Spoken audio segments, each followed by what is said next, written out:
Yes, it's a time of your life. Hari igihe ubuzima bukugerageza bukakwereka ko ibintu bigoye, ukumva yuko ntacyo wakora, ariko ikibazo si ubuzima. Ikibazo ni uko wemeye gukina nabwo.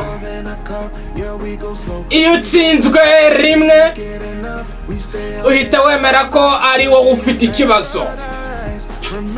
Iyo ibintu bigoye uhita uhagarika.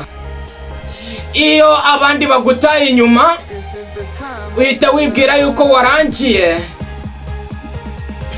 ariko ukuri nuku ubuzima ntibugira impuhwe, bureba niba ushobora kwihagararaho.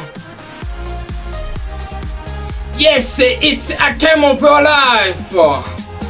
Abatsinda ntibatsinda kuko bafite amahirwe, ahubwo batsinda kuko batemera gutsindwa mu mutwe.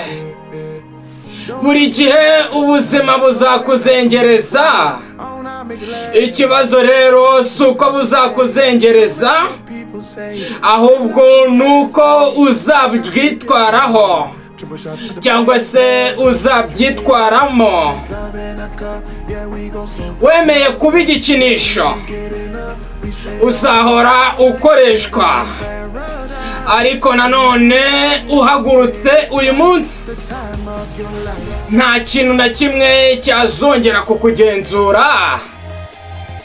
Haguruka nawe utangire kubifata bugwe, utangire ubigenzure aho kugenzurwa n'ubuzima bwawe. It's a time of your life.